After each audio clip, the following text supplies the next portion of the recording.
Hello, welcome to Anita the Pedagogue channel. Today for our lessons, we want to look at the complex sentence in English grammar. Now let's begin by looking at our lesson objectives for today. We want to look at how to define a complex sentence. What is a complex sentence? What makes up a complex sentence? How to identify a complex sentence?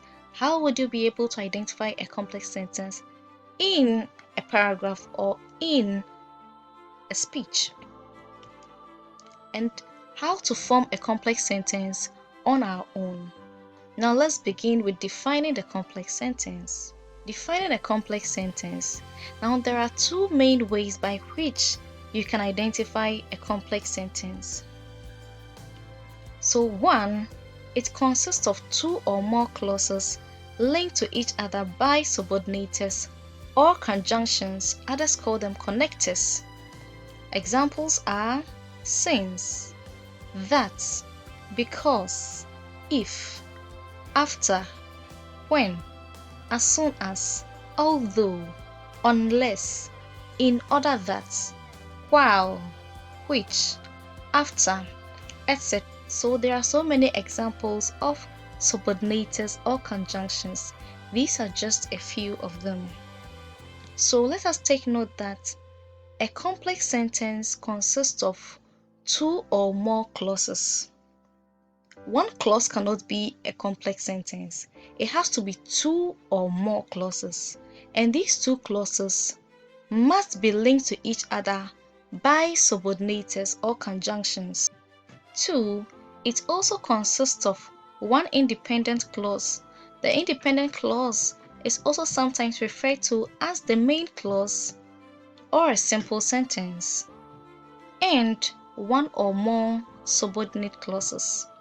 Now I have videos on these lessons, the independent clause and subordinate clauses. You can check it out if you want to know more about these. So what I want you to take note is that the complex sentence must have one independent clause and one or more subordinate clauses. It means that the independent clause must always be one, but the subordinate clauses can be two or more. Let's progress.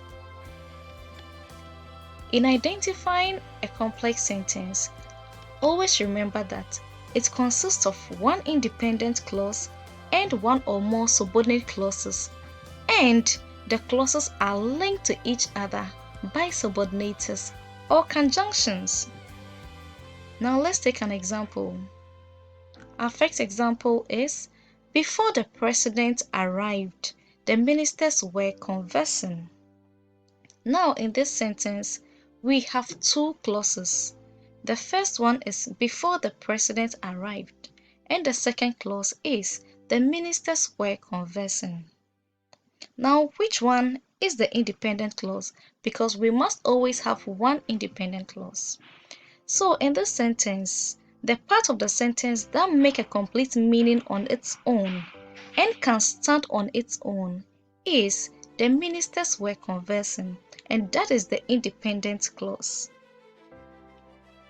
The subordinate clause, which is also sometimes referred to as the dependent clause, is the part of the sentence that cannot stand on its own and make sense, and that is before the president arrived. Also take note that usually the subordinate clause begins with a conjunction or a subordinator, and in this case that is before. Now, the other requirement we are looking for this to qualify as a complex sentence is that it should be linked. The two clauses should be linked by a subordinator or a conjunction. And yes, they are linked by the conjunction or subordinator before. Let us look at our second example in identifying complex sentences. The second example, because I won the gold medal, my family organized a party for me when I returned from the Olympics. Now in this complex sentence, there are three clauses. Can you identify them? So the first clause that can be seen here is because I won the gold medal. The second clause is my family organized a party for me. And the third clause is when I returned from the Olympics. Now, let us first identify our independent clause, because remember that a complex sentence should have one independent clause and two or more subordinate or dependent clauses.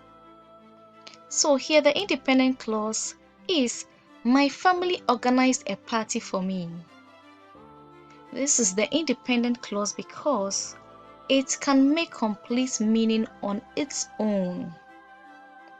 My family organized a party for me. It gives complete meaning.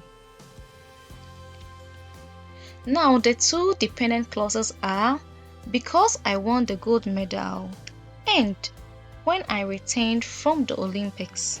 So here we have one independent clause, which is my family organized a party for me, and two dependent or subordinate clauses, which are because I won the gold medal and when I returned from the Olympics.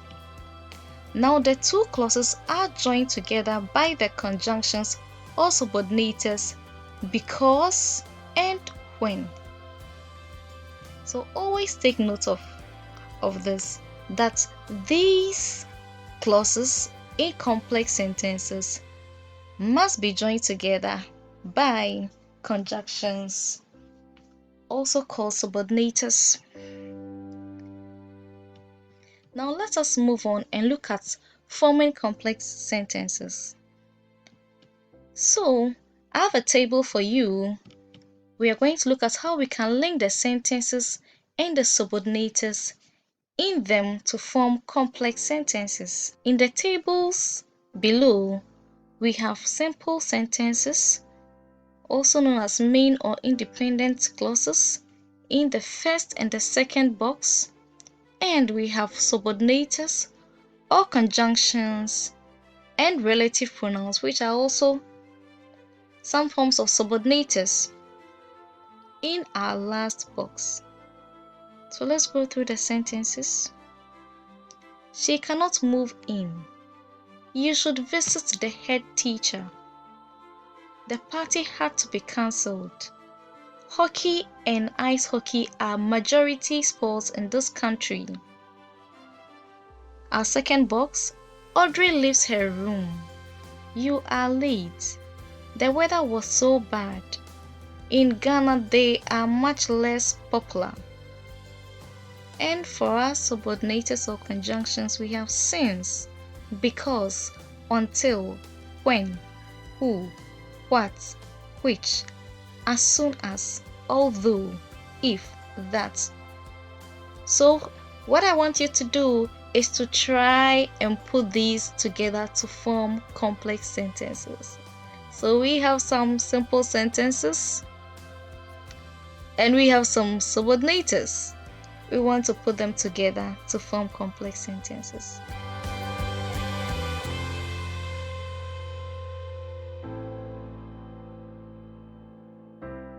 Okay, so let us take a look at some of the sentences that we can make. She cannot move in until Audrey leaves her room. You should visit the head teacher when you are late. The party had to be cancelled as soon as the weather was so bad. Hockey and ice hockey are majority sports in this country, although in Ghana they are much less popular. So, in forming complex sentences, we have these examples. She cannot move in until Audrey leaves her room. You should visit the head teacher when you are late. The party had to be cancelled as soon as the weather was bad. Hockey and ice hockey are majority sports in this country, even though in Ghana they are much less popular. This brings us to the end of our lesson on complex sentences today. I hope this lesson was useful to you. Please put in your comments and questions and I'll respond to them. Do like, share, and subscribe to this channel. Until I come your way again, keep learning and be the best version of yourself.